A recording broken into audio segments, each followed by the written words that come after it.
우리 함께 기도하시겠습니다.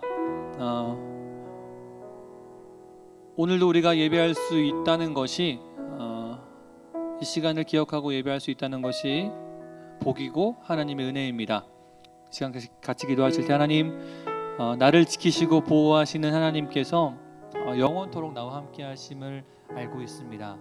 특별히 예배 가운데 하나님 진리를 우리 가운데 충만히 부어주셔서 세상 가운데 흔들리지 않고 끝까지 믿음을 지켜나가고 하나님 오실 때까지 깨어있는, 또 주님 오실 때 주님의 음성을 들으면서 주님 맞이하는 우리의 믿음 되게 해달라고, 특별히 이 어지럽고 혼란스러운 이때에 또 신천지 때문에 교회까지도 함께 어려움을 겪고 있는 이 시기에 우리가 더욱더 주님 오실 그날을 기다리는 믿음, 주님을 향한 그 끝없는 흔들리지 않는 마음을 부어달라고 특별히 잠시 기도하시고 함께 찬양했으면 좋겠습니다. 기도하겠습니다. 사랑의 주님, 우리가 함께 예배합니다. 우리가 예배할 수 있는 이 시간, 우리가 예배할 수 있는 곳이 있다는 것이 하나님 복이고 은혜인 줄로 믿습니다. 하나님, 비록 우리가 모여서 예배하지 못하지만 우리의 처소에서 예배할 때 우리의 믿음을 더하여 주시고 지켜주시옵소서.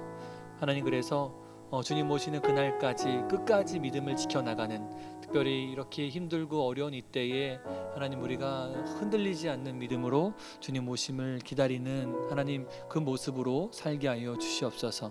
오늘 말씀 속에 우리에게 그 은혜를 부어주시고 성령의 충만한 능력으로 우리를 지켜 주시옵소서. 하나님 감사합니다. 주님.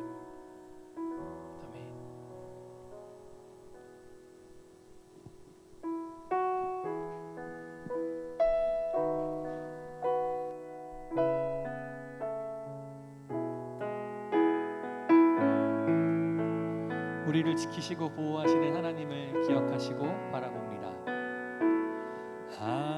하나님은 너를 지키시는 자, 너의 우편에 그늘 되시니 낮의 해와 밤의 달도 너를 해치 못하리. 아멘. 하나님은 너를 지키시는 자, 너의 환난을 면케하시니 그가 너를 지키시리라. 너의 출입을 지키시리라. 눈을 들어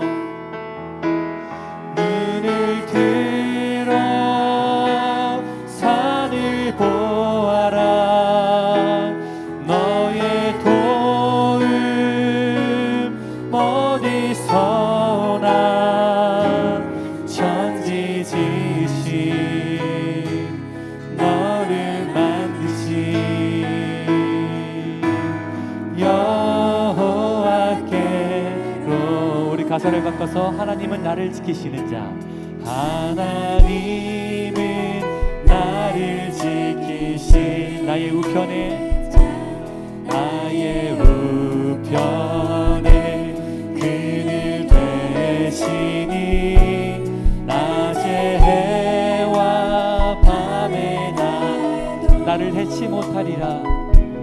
나를 해치 못하리. 아멘. 하나님은 나를 지키시는 자, 하나님은 나를 지키신 나의 환난을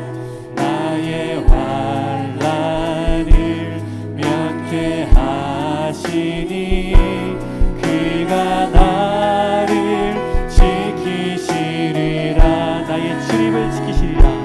나의 출입을 지키시리라. 아멘. 눈을 들어 산을 보아라.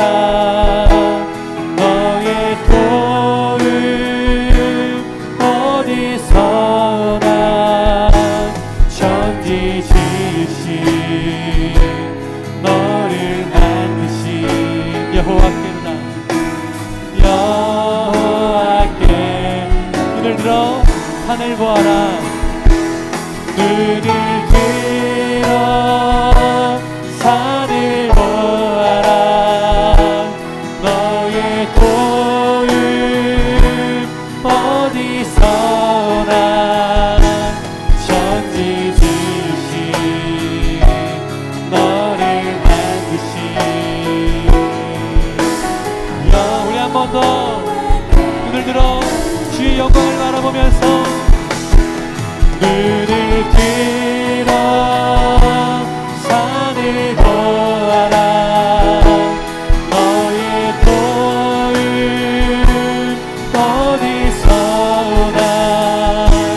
천지 지으신 너를 만드신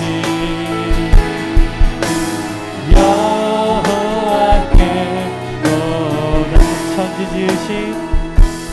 천지 지으신 너를 만드신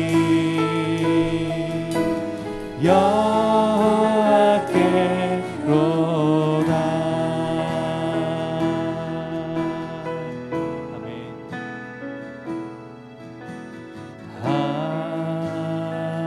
하나님은 우리의 피난처가 되시며 환난 중에 우리의 힘과 도움이.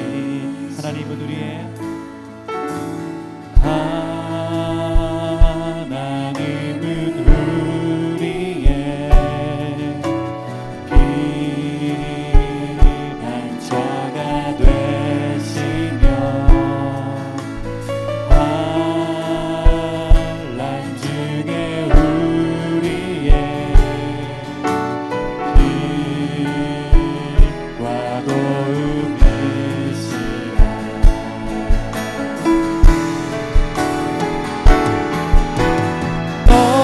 너희는 가만히 있어 주가 하나님 되말지어다. 열방과 세계가 웃네. 주가 높임을 받으리라. 너희는 가만히 있어.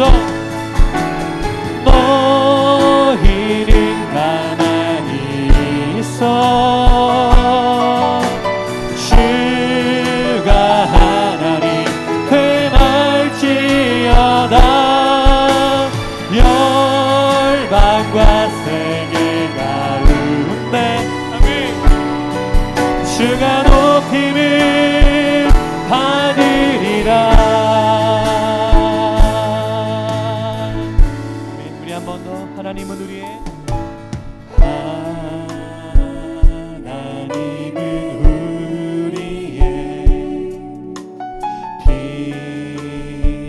피난처가 되시며 환난 중에 우리의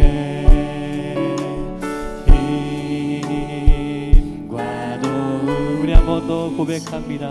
믿음의 고백으로 하나님은 우리의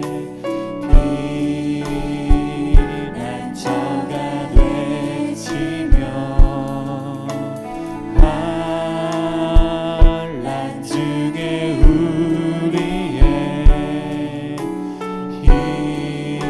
힘과 도움이시라.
아버지 찬양합니다. 내 혼만 다하여 선포합니다. 예수 그리스도 주님 오심을 기회 한 번 더 사랑합니다. 사랑합니다. 내 아버지 찬양합니다. 찬양합니다. 내 혼만 다하여 선포합니다. 예수 그리스도 주님 오심을 이 열방 가운데 주님의 능력을 선포합니다. 너희는 가만히 있어. 너희는 가만히 있어. 주가 하나님 되말지어다. 열방과 세계가 웃네. 주가 높임을 받으리라. 사랑합니다. 내 아버지 사랑합니다. 내 아버지 찬양합니다. 내 혼만 다하여 선포합니다. 예수 그리스도 주님 오심을 기다리며. 아멘. 주께서 우리의 삶과 온 열방을 다스리시는 줄로 믿습니다. 우리가 함께 이 시간 기도했으면 좋겠는데요. 우리가 그동안에는 코로나 때문에 어쩔 수 없는 우리의 삶을 위해서 기도했지만 오늘은 기도의 폭을 좀 넓혔으면 좋겠습니다. 제가 어릴 때 성가대 지휘하셨던 선생님이 이태리에 계셔서요. 정말로 거의 20년 넘어서 연락을 드렸습니다. 선생님 안녕하세요. 괜찮으신가요? 코로나 때문에 염려돼서 연락드렸습니다. 라고 연락을 드렸는데요. 선생님께서 극심한 인종차별 그리고 운신의 폭도 많이 좁아져서 많이 힘들다. 그래서 기도가 필요하다라고 그런 말씀을 하셨습니다. 그리고 또 제가 아는 지인 중에 한 사람은 유럽 여행을 갔다가 유럽의 모든 나라들이 거의 국경을 폐쇄해서 그냥 한국으로 돌아가는 비행기 표를 찾고 있다고 그런 메시지도 받았는데요.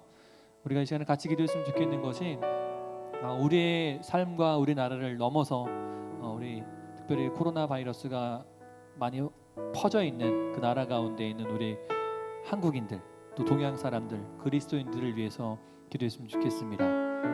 그들의 운신의 폭이 우리보다 더 좁아졌거든요. 그들의 활동 반경도 좁아졌고 마음도 더 많이 어려울 수 있습니다. 이 시간 같이 기도하실 때 하나님 우리의 믿음의 지체들 비록 우리가 안면도 없고 만나본 적도 없고 대해본 적도 없지만 다른 나라에서 코로나 때문에 여러 가지 제약을 받는 우리 동포들과 또 그리스도인들을 위해서 기도하오니 하나님 그들과도 함께하여 주십시오.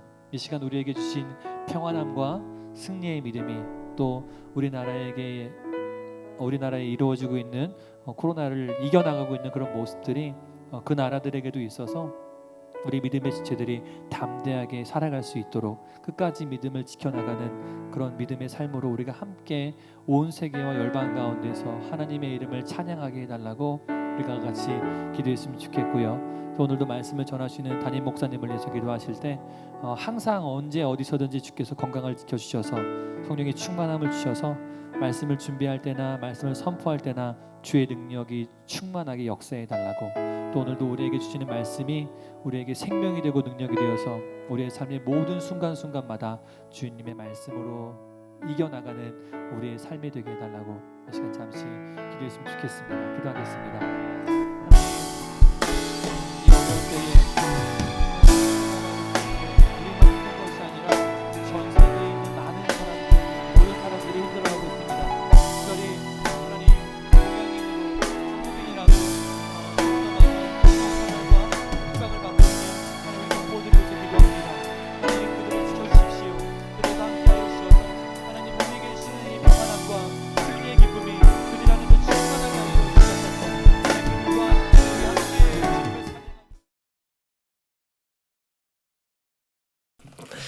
기도합니다.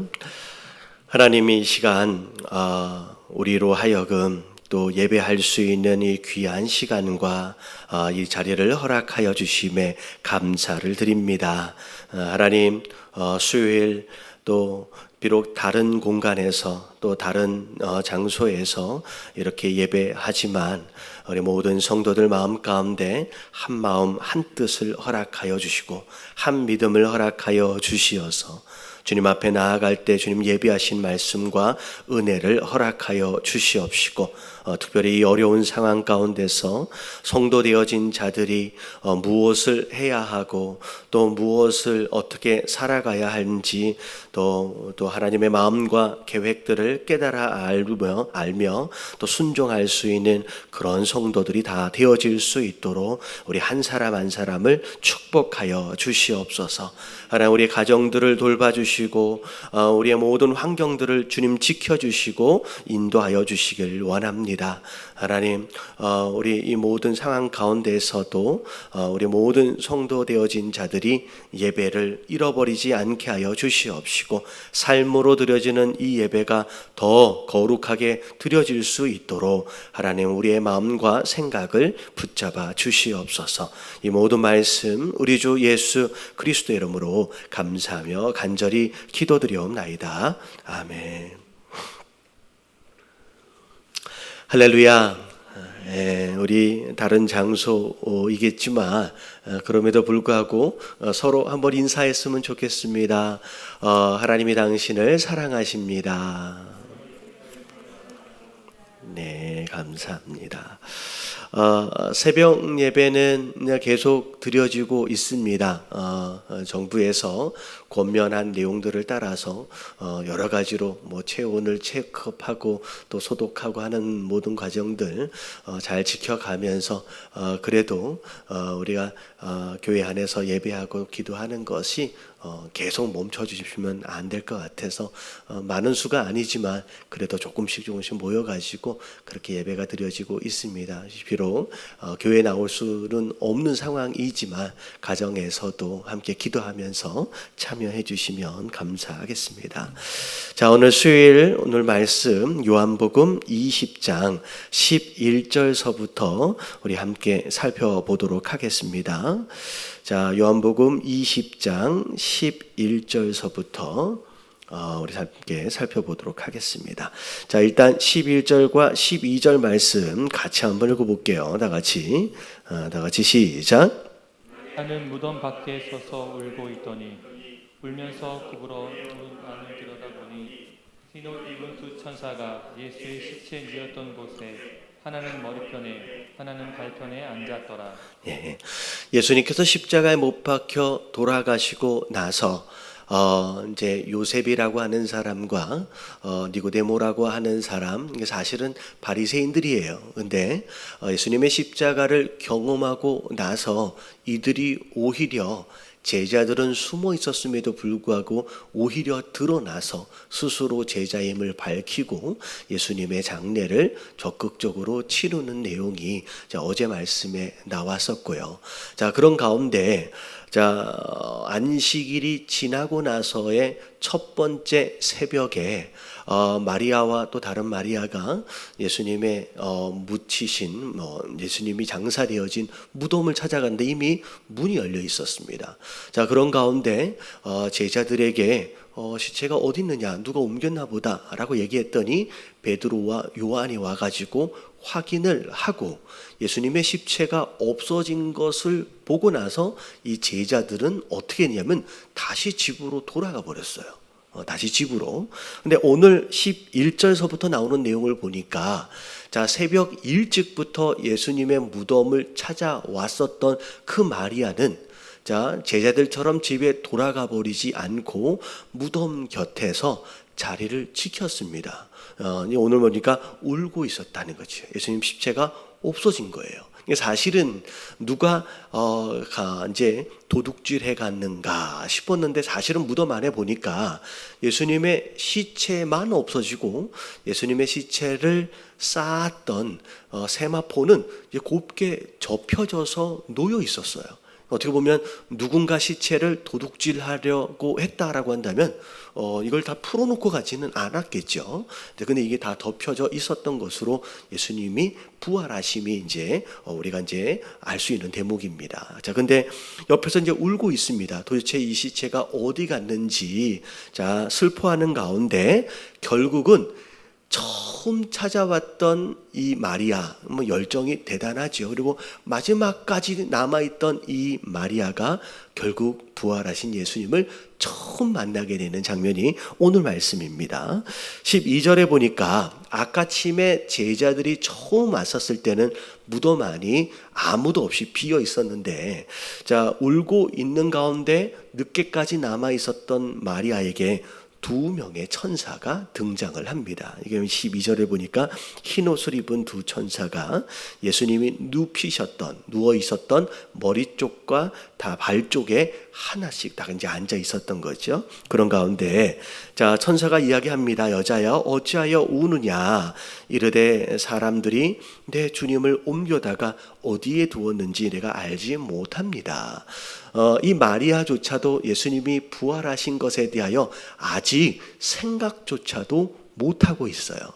사실 제자들에게 또 마찬가지고 예수님이 살아계셨을 때 십자가에 못 박혀 돌아가실 것과 그리고 3일 후에 부활하실 것에 대해서 미리 수차례 말씀을 하셨음에도 불구하고 그 어떤 제자도 심지어 마리아조차도 아무도 기억을 못하고 있는 거죠. 그래서 없어졌다라고만 생각을 합니다.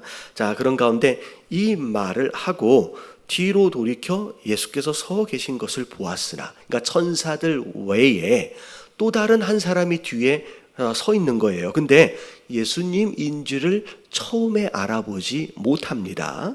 자, 그리고 나서 예수께서 이르시되 여자여 어찌하여 울며 누구를 찾느냐? 마리아가 그가 누군지 알았대요. 동산지기. 그러니까 동산에 여러 무덤들이 있기 때문에 그 무덤들을 지키고 관리하는 그런 사람이 있었던 것 같아요. 그래서 이 마리아가 생각할 때 그들 중에 하나 있겠거니 라고 생각을 하면서 자 시체가 없어졌다라고 이제 다시 또 이야기를 하는 거죠. 자 그때 16절을 보니까 마리아라 라고 이름을 불러주십니다. 다시 자 15절에 여자여 라고 불렀을 때는 동산지기인지 알았어요. 근데 동산지기가 마리아의 이름을 알 수가 없지요. 근데 동산지기라고 생각했던 그분이 마리아 자기 이름을 딱 불러주는 것으로 인하여 어떻게 내 이름을 알지? 그런 가운데 예수님인지를 이제 깨닫게 됩니다. 자, 그러면서 결국 마리아, 오늘 말씀 첫 번째 내용은 뭐냐면 결국 마리아가 예수님의 12 제자들 가운데 한 사람이 아니잖아요. 그럼에도 불구하고 부활하신 예수님을 처음 만나고 목격한 사람이 되었다라는 거죠. 단순히 이런 것 같아요. 내가 직분이 뭐냐? 마치 12 제자 안에 속해 있냐 안에 있냐라고 하는 것이 인간적인 관점에서 굉장히 중요한 것일 수 있습니다. 그 제자들 사이에서도 누가 더 크니 누가 더 작느니 라고 논쟁을 할 정도로. 근데 신앙은 그런 게 아닌 것 같아요. 어찌 보면 내가 12 제자 안에 들어있느냐 아니냐 크냐 작으냐에 대한 문제가 아니라 내가 얼마나 예수님을 사랑하느냐 사모하느냐 또 기대하느냐라고 하는 것을 따라서 어떤 직분과 오래 믿었느냐 아니냐라고 하는 걸 떠나서 하나님은 만나주시기도 하고 응답해 주시기도 한다라는 거죠. 어떻게 보면 우리가 이 내용들을 통하여서 신앙은 오래 믿은 것도 중요할 수 있고 내가 어떤 직분을 가지고 있는 것도 중요할 수 있지만 더 중요한 것은 내가 지금 예수님을 얼마나 사모하고 사랑하고 있느냐라고 하는 것이 훨씬 더 중요한 가치고요. 또 그것을 따라서 예수님께서 그분 스스로를 보여주고 계시고 경험하도록 하신다라는 거죠. 그래서 우리가 얼마나 오래 믿었든 우리가 목사이든 누구든 상관이 없이 우리가 더 예수님을 사랑하고 사모하는 자 되어지시길 주님의 이름으로 축원합니다. 자, 그런 가운데 깨달았어요. 예수님이네? 라고 깨달았어요. 그러면서 뭐라고 부르냐면 랍비오니 하니, 자, 선생님이라고 부른 거예요. 자, 예수께서 이르시되, 자, 17절 같이 한번 봅니다. 자, 다 같이 시작. 나를 붙들지 말라. 내가 아직 아버지께로 올라가지 아니하였노라. 너는 내 형제들에게 가서 이르되 내가 내 아버지 곧 너희 아버지 내 하나님 곧 너희 하나님께로 올라간다 하라 하시니. 마리아가 너무 반가워서 예수님을 붙잡으려고 했었던 것 같아요. 예수님이 붙잡지 말라라고 말씀하시는데 이 내용을 보면 사실은 좀 어려운 내용입니다. 영적으로 어떤 의미와 어떤 그 상황인지는 우리가 잘 알지 못하지만 예수님 뭐라고 말씀하시냐? 내가 아직 부활 이후에 아버지를 만나 뵙지 못한 상황이기 때문에, 자, 못하기 때문에 만지면 안 된다라고 말씀하시는 거예요. 어찌 보면 예수님이 육체를 입고 있으셨을 때와 그리고 부활하시고 나서 부활체로 계셨을 때의 그 상황이 좀 다른 것 같아요. 우리가 정확하게는 모릅니다. 근데 이 부활체로 계셨을 때는 제자들도 마찬가지고 몇 차례 이런 장면이 나옵니다. 예수님을 딱 봤을 때 알아보지 못해요. 그러니까 육신으로 계셨을 때 예수님의 형상과 부활하셨을 때 예수님의 형상이 어찌 보면 좀 다르지 않았을까라는 생각도 좀 해보게 됩니다. 그리고 어떻게 보면 시공간을 초월해서 이제 좀 뒤에 나오겠지만 문이 잠겨 있는 집 안으로 그냥 들어오시는 걸 보면 육체와는 좀 다른 의미를 가진 그런 몸이겠구나라고 하는 것을 우리가 이제 유추해 볼 수 있죠. 근데 이제 중요한 건 뭐냐면, 자, 내 형제들에게 가서 뭐라고 전하라라고 말씀하셨냐면, 자, 이 맨 마지막 줄에 내가 내 아버지 곧 너희 아버지, 내 하나님 곧 너희 하나님께로 올라간다라고 전해라는 거예요. 여러분, 이 표현 자체가 사실 예수님이 십자가 위에서 죽으시고 부활하신 궁극적인 이유와 목적에 대한 설명입니다. 자, 예수님은 하나님이세요. 그래서 예수님은 아버지 하나님을 향하여서 뭐라고 부르냐면 아버지라고 부르거든요. 근데 자, 그동안 우리가 죄인으로 있었을 때는 하나님을 아버지라고 부를 수가 없었습니다. 왜냐하면 우리는 죄인으로서 이 죄인으로 인하여서 하나님 아버지와 관계가 끊어져 버린 상태예요. 근데 자, 예수님의 부활하심으로 인하여 무슨 일이 벌어졌냐면 예수님이 아버지라고 부르는 그 하나님이 우리의 뭐가 되시는 거예요? 동일하게 아버지가 되는 거예요. 이게 바로 이 부활하심으로 말미암아 깨어진 관계가 회복되어졌다라고 하는 것을 함께 의미하는 거라는 거예요. 그래서 우리가 하나님 앞에 기도할 때 뭐라고 기도해요? 하나님 아버지라고 부르면서 기도하고, 주님 가르쳐 주신 기도의 내용도 보면 하늘에 계신 우리 아버지라고 부를 수 있는, 어떻게 보면 자녀 되어진 자로서의 자격으로 하나님을 아버지라고 부를 수 있는 자격을 얻었다라고 하는 거예요. 여러분, 이게 예수님이 십자가에 못 박혀 돌아가시고 부활하신 궁극적인 이유와 목적이라는 거죠. 그래서 자, 신앙은 결국 깨어진 관계를 회복하는 거예요. 그리고 그 회복되어진 그 관계 안에서 그 아버지 하나님을 아버지 하나님으로 누리는 것이 우리의 신앙생활이라는 거예요. 여러분, 이런 삶을 사시게 되길 주님의 이름으로 축원합니다. 그러면서 예수님 뭐라고 말씀하세요? 내 아버지가 곧 누구의 아버지가 돼요? 너희 아버지가 되고 내 하나님이 곧 너희의 아버지가 된다. 내가 그분에게로 지금 올라가려고 한다라고 전하라는 거예요. 여러분, 이 아버지 하나님을 여러분 누리시게 되길 주님의 이름으로 축원합니다. 그래서 제가 종종 말씀을 드리잖아요. 우리의 성도의 기도는 초월적인 존재를 향하여 그저 구걸하여 받아내는, 축복을 받아내는 그런 기도가 아니라 아버지와 자녀와의 관계성 안에서, 그 관계성 안에서 하나님 앞에 구하는 거예요. 그러면 필요한 모든 것들을 허락하시는 거예요. 구걸하여 받는 게 아니다라는 거죠. 그러면 이게 우리의 신앙생활인 거예요. 이것 때문에 이 관계를 회복해 주시기 위해서 예수님이 이 땅에 오셨다는 거죠. 자, 그런 가운데 18절 같이 한번 읽어볼게요. 다 같이 시작. 막달라 마리아가 가서 여자들에게 내가 주를 보았다고 또 주께서 자기에게 이렇게 말씀하셨다 이르니라. 자, 일렀는데 그 다음엔 다른 내용이 없는 것으로 봐서 제자들이 믿은 거예요, 안 믿은 거예요?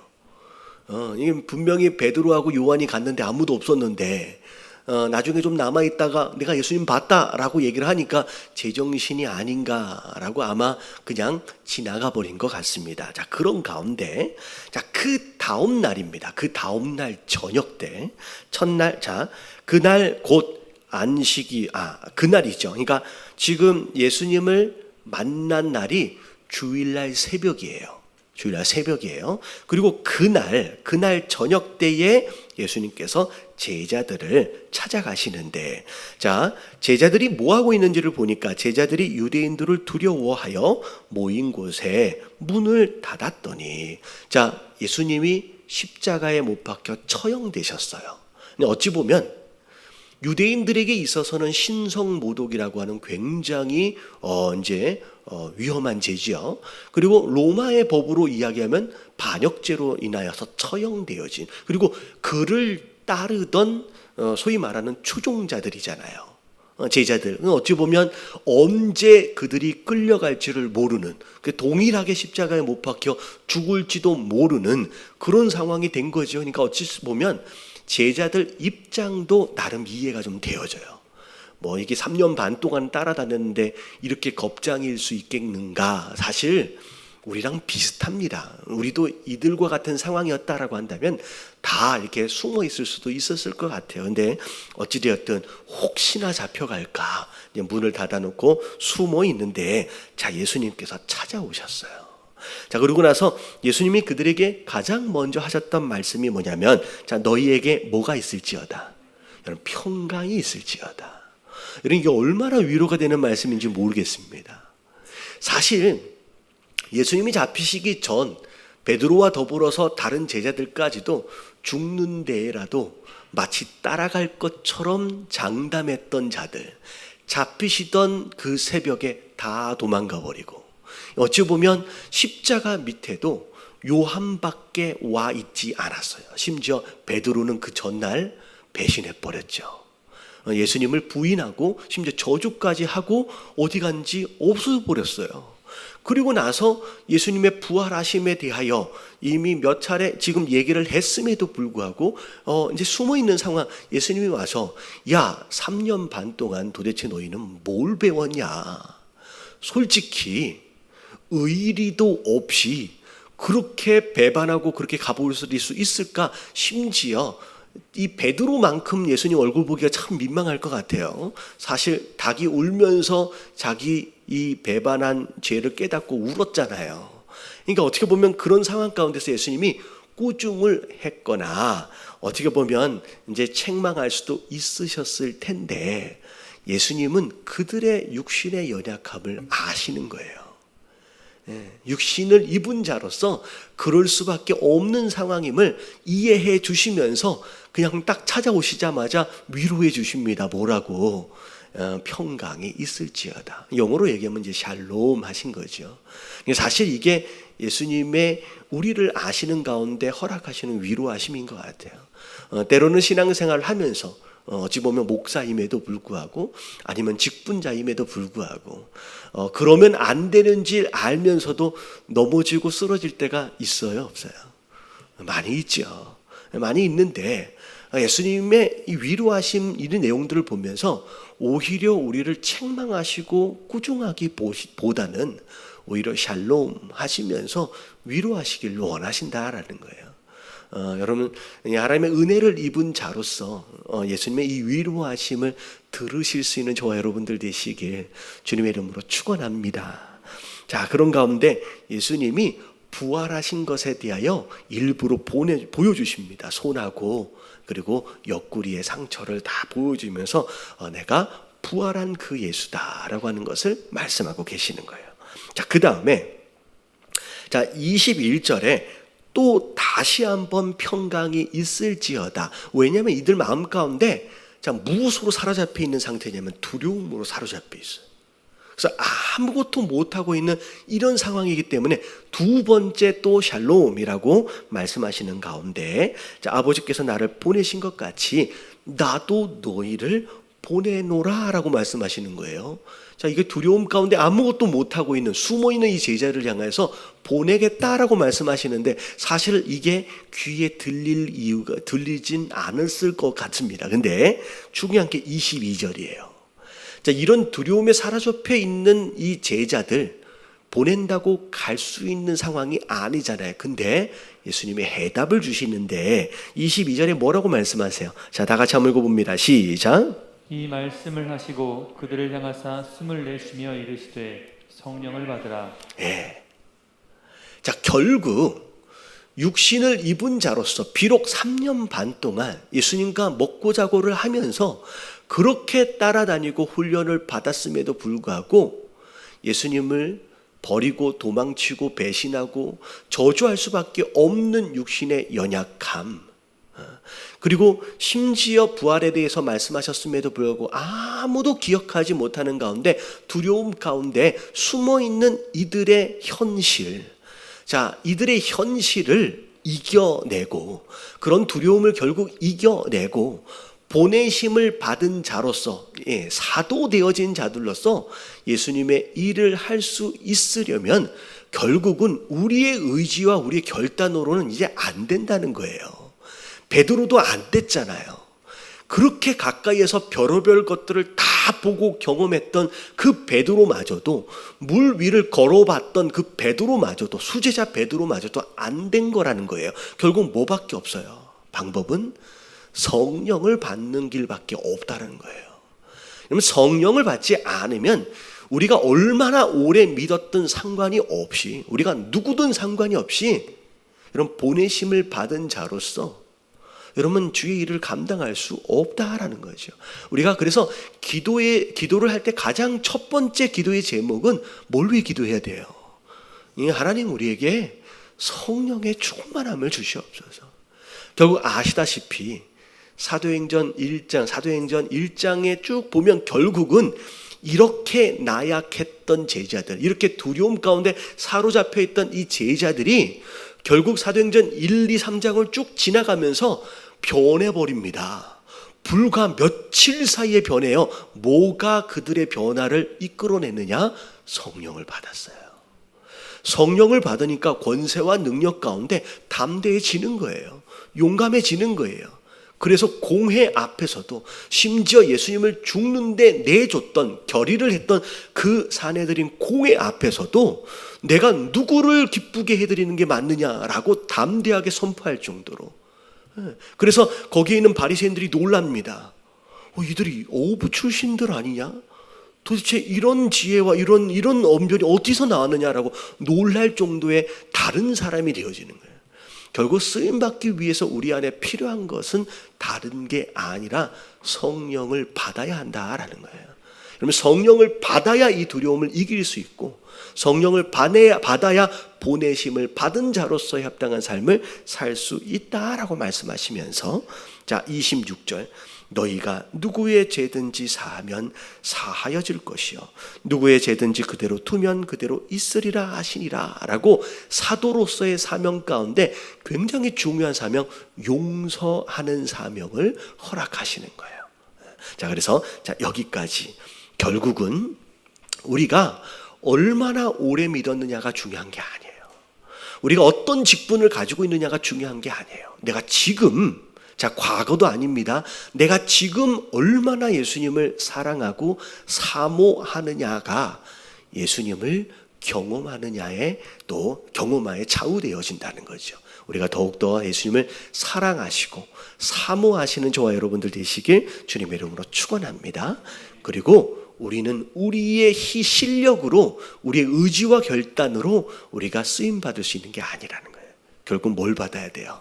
성령 받지 않으면 아무것도 할 수 없는 사람이다라는 거 깨달아지시길 주님의 이름으로 축원합니다.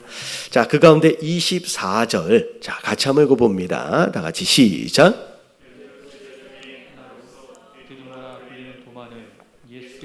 있었을 때에 함께 있지 아니한지라. 여러분, 하필이면 그때 자리를 비운 사람이 있어요. 자, 이게 굉장히 중요합니다. 제가 어떤 경우에 이런 말씀을 드렸어요. 신앙, 믿음이라는 것은 내가 있어야 할 자리를 지키는 것이 믿음일 수 있다라는 거죠. 어찌 보면 사단이 사단되어진 이유가 뭐냐면 자기가 있어야 할 자리를 떠난 거예요. 그러니까 우리의 성도 되어짐의 정체성은 내가 있어야 할 자리를 지키는 게 굉장히 중요합니다. 자, 그때 이 도마가 없었어요. 도대체 어딜 갔는지. 나머지 제자들은 다 있었는데 왜 혼자만 없었냐는 거예요. 여러분, 이게 별것이 아닐 수 있지만 제가 이제 들은 얘기가 어떤 목사님이, 한국에 되게 유명한 목사님이에요. 미국에 종종 집회를 하러 가시는데 굉장히 오래전 이야기라고 말씀하시는데 그게 뭐냐면 어느 주에 굉장히 작은 교회, 그래서 청년들이 한 10명 정도밖에 안 되는 그런 교회 부흥 집회를 가셨는데 부흥 집회를 2박 3일 동안 하셨대요. 근데 하필이면 그 부흥 집회 날 어떤 이유로 인하여서 한 청년이 빠진 거예요. 근데 그 청년이 누구냐면 그 청년부 안에서 제일 믿음 좋다라고 얘기하는 회장이 하필이면 그 부흥 집회 때 참여를 못하고 빠진 거예요. 자, 부흥 집회라는 건 뭐 참여할 수도 있고 하지 못할 수도 있지요. 그게 뭐 큰 대수냐라고 생각할 수 있을 것 같는데, 근데 그리고 난 뒤에 한 10년, 15년 정도가 지나서 그 교회를 다시 방문을 했는데 그 교회가 많이 부흥을 했죠. 근데 그때 처음 방문했을 때 청년부에 있었던 그런 사람들 있잖아요. 나중에 소식을 들어보니까 10명 정도 되는 그 청년들 가운데 딱 한 사람만 빼놓고 다 목사가 됐어요. 딱 한 사람만 빼놓고 누가 목사가 못했을까요? 그 회장이 딱 한 사람만 빼놓고 다 목사가 됐다네.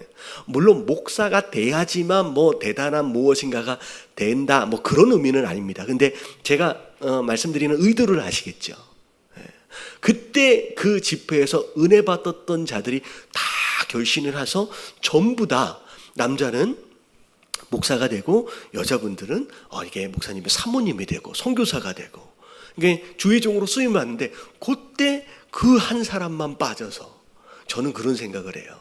물론 모든 것을 다 참여할 수는 없지만 여러분, 하나님께서는요 특별한 어떤 예배와 어떤 집회의 현장을 통해서도 강력하게 역사하시고 이끌어 가실 때가 있다는 거예요. 여러분, 이런 절묘한 이런 기회를 여러분 놓치지 않는 저와 여러분들 되시길 주님의 이름으로 축원합니다.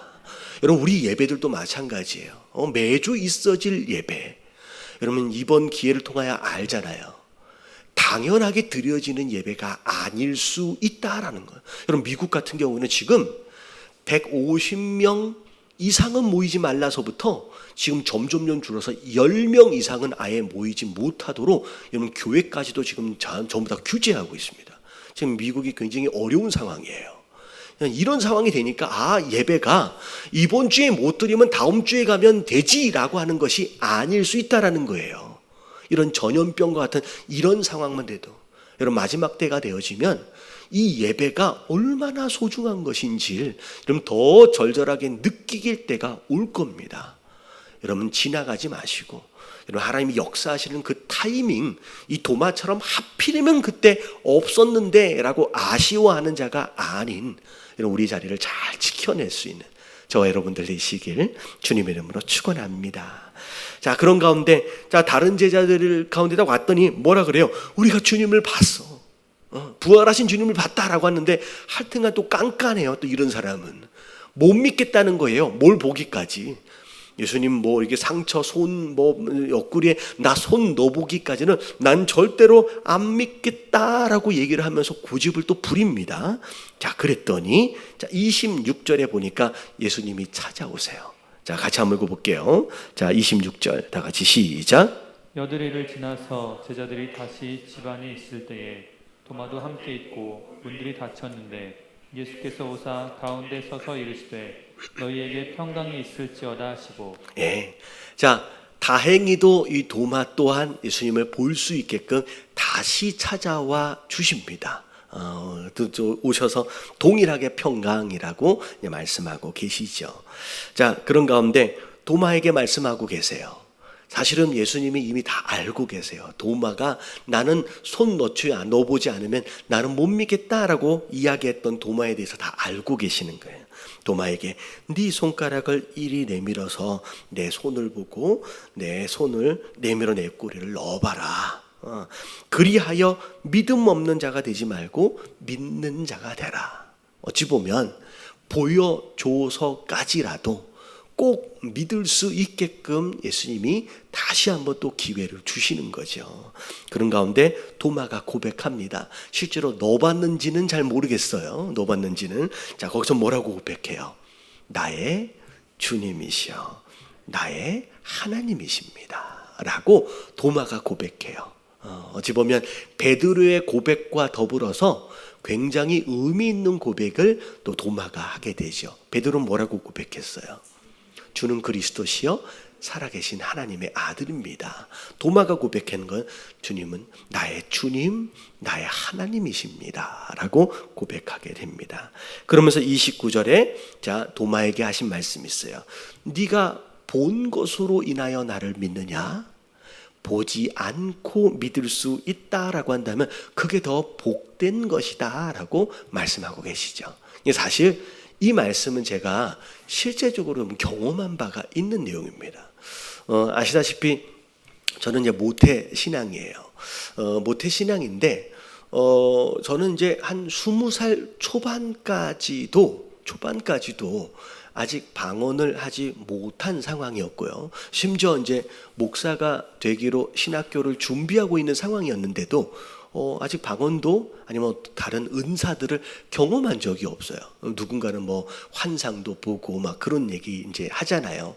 뭐 기도 꿈 가운데 하나님 뭐 보여주시고. 근데 저는 한 번도 그런 초자연적인 현상과 같은 어떤 그런 성령의 역사심을 한 번도 경험한 적이 없는 거예요. 그래서 언젠가 한번 집회에 참여하는 가운데 제가 찬양을 하고 있는데 갑자기 그런 마음이 들어요. 하나님, 제가 주의 종도 되길 원하고 이렇게 준비하고 있는데 하나님 나는 왜 한 번도 안 보여주십니까? 누구는 뭐 방언도 한다 그러고 누구는 뭐도 봤다 그러고 뭘 체험했다 그러고 그럼 나는 뭘 하나도 본 것이 없는데 그래서 좀 보여주십시오. 나는 무슨 친자식 아니 뭐 서자도 아니고 뭐 차별하시는 것도 아니고 그래가지고 찬양을 하면서 막 그렇게 기도를 했는데 그때 하나님의 감동을 확 주시는 가운데 저는 하나님의 거룩함과 임재하심을 사실 강단 위에서 찬양팀으로 찬양하다 경험했어요. 멀쩡하게 찬양을 하다가 하나님의 임재하신 가운데 제 위에서 내려오는 무게가 너무 무거워가지고 제가 서 있을 수가 없더라고요. 그래서 다 찬양을 하고 있는데 저 혼자서 바닥에 엎드려졌어요. 일어날 수가 없더라고요. 그러면서 하나님이 주시는 메시지가 뭐냐면 이 메시지예요. 보지 않고 믿는 게 훨씬 더 복되다 말씀하시면서 내가 꼭 봐야지만 있는 것처럼 믿을 수 있는 것처럼 얘기했던 제가 마치 도마 같은 자의 모습이었구나 라고 하는 것을 깨닫도록 하시더라고요. 근데 반대로 누군가는 막 뭔가를 막 하나님 보여주셨다라고 해가지고 막 자랑하는 사람이 있어요. 하나님이 나를 특별히 사랑하신가. 근데 그게 아니라는 거예요. 오히려 보여주실 수도 있고 또 하나님 주권이에요. 안 보여주실 수도 있고 하지만 보지 못하는 가운데서라도 믿을 수 있다라고 한다면 그게 훨씬 더 복이 된다라고 말씀하시는 거예요. 자꾸 뭘 보여달라고 여러분 조르지 마시고 보여주시든 보여주시지 않든 이런 말씀 가운데 믿음을 세워가시는 저와 여러분들 되시길 주님의 이름으로 축원합니다. 자, 마지막 30절 31절 같이 한번 읽어볼게요. 다 같이 시작. 예수께서 제자들 앞에서 이 책에 기록되지 아니한 다른 표적도 많이 행하셨으니 오직 이것을 기록함은 너희로 예수께서 하나님의 아들 그리스도이심을 믿게 하려 함이요 또 너희도 믿고 그 이름을 믿어 생명을 얻게 하려 함이라. 네. 자, 몇 차례 나타나셔서 보여주신 이 내용들뿐만 아니라 굉장히 많은 표적과 이적들을 보여주셨다. 근데 그 나중에 보면 이거 다 적으려고 그러면 세상만한 책이 있어도 다 기록할 수 없을 것이다라는 내용도 있어요. 나 뒤에 보면. 네, 결국은 너희들이 믿고 영생을 얻을 수 있도록을 위하여 필요한 분량, 어쩌면 충분한 내용을 적었다라는 내용인 거예요. 그래서 이 내용들만 봐도 예수님이 누군지를 알고 예수님이 확실히 부활하신 것을 우리가 믿을 수 있다. 그것으로 너희가 영생을 얻어라 라고 요한이 이야기를 하는 거죠. 그래서 오늘 말씀을 통하여 여러분 보여주시면 감사할 일이지만 보여주시지 못한다라고 할지라도 여러분 말씀을 근거로 우리의 믿음을 더 견고하게 세워갈 수 있는 저와 여러분들 되시길 주님의 이름으로 축원합니다. 자, 기도하겠습니다. 하나님 감사합니다. 하나님 오늘 말씀에 나왔던 마리아처럼 비록 예수님의 12 제자에는 속하지 않았지만 그럼에도 불구하고 부활하신 예수님을 가장 처음 목격하고 만났던 것처럼 예수님을 더 사랑하고 예수님을 더 사모하는 그런 사람들 되게 하여 주시옵소서. 하나님 비록 우리가 쓰러지고 자빠져 있을지라도 책망하거나 꾸중하시는 게 아니라 오히려 우리를 위로하시는 그 예수님의 음성을 들을 수 있는 자들 되게 하여 주시옵시고 우리의 육신의 의지와 노력이 아닌 성령을 받지 않으면 아무것도 할 수 없는 사람이다라고 하는 거 하나님 깨닫는 자들 되게 하여 주시옵소서. 하나님 우리의 믿음을 눈에 보이는 것에 의지하여 세워가는 자들이 아니라 우리에게 허락하시는 말씀으로 우리의 믿음을 세워갈 수 있는 자들 되어지길 원합니다. 비록 예배당 안에서 함께 예배할 수 없는 상황이지만 그럼에도 불구하고 말씀을 통하여 우리의 믿음을 더 견고하고 든든하게 세워갈 수 있는 우리 예담 성도들이 다 되어질 수 있도록 주님 축복하여 주시옵시고 이 어려운 전염병의 이 상황들이 빨리 마무리되게 하시사 온 성들이 기쁨으로 다시 만나서 주님께 영광을 돌릴 수 있게끔 주님 역사하여 주시옵소서. 이 모든 말씀 우리 주 예수 그리스도 이름으로 감사하며 간절히 기도드려옵나이다. 아멘.